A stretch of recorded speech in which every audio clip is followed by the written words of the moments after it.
Because that's what people are saying that I said, but I didn't say that. But I'm looking forward to the conversation. All right, let's have the conversation. Yeah. Why? Here's my first question. Why did you say in that briefing that President Trump had ordered a quid pro quo that investigating the Democrats, that aid to Ukraine depended on investigating the Democrats? Why'd you say that? Again, that's not what I said.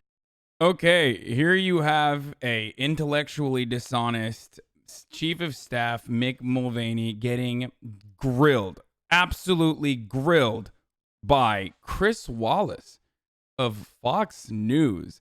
Imagine being so intellectually dishonest and so bad at your job that you literally leave Fox News no choice but to grill you, because that's exactly what's happening here after Mick Mulvaney's disastrous White House press briefing, where he basically admitted that there was a quid pro quo dealing with the Trump-Ukraine relation, which is at the heart of the current impeachment processes. Let's continue. That's what people said that I said. Here's what I said. I'll say it again, and hopefully people will listen this time. There were two reasons that we held up the aid.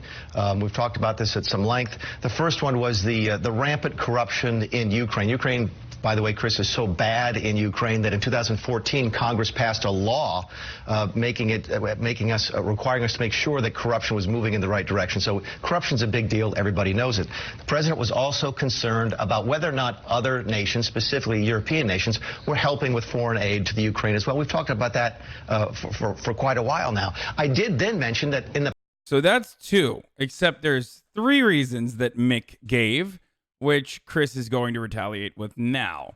He gave two reasons, but there was a third reason that he's not mentioning currently. Interesting. Past, the president had mentioned for me to time about the DNC server. He'd mentioned the DNC server to other people publicly. He even mentioned it to President Zelensky in the phone call, but it wasn't connected to the aid, and that's where I think people got sidetracked this weekend at that press conference. Two reasons. So if it wasn't connected to the aid, why did you say that it was connected to the aid? Because that's literally what you said. For holding back the aid. Let me pursue that, though. Sure. Because I believe that anyone listening to what you said in that briefing could come to only one conclusion. Let's play what you said. Sure. Did he also... This is one of my favorite things, that when people just bring receipts to the conversation and they just literally show verbatim what you just said. Let's take a look. Also mentioned to me in past the corruption related to the DNC server? Absolutely. No question about that. But that's it. And that's why we held up the money. You just described as a quid pro quo. It is funding will not flow unless the investigation into the Democratic server happen as well. We do that all the time with foreign policy.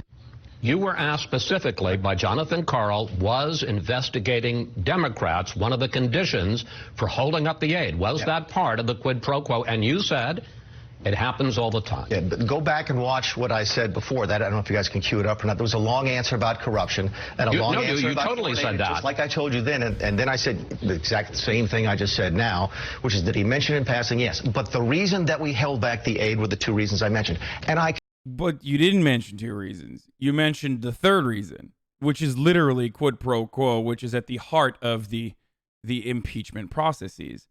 Anyway, I just wanted to show you guys that Mick Mulvaney and the Trump administration is so bad at lying, just so awful and so transparently corrupt that they've left no choice but even have people at Fox News criticize them.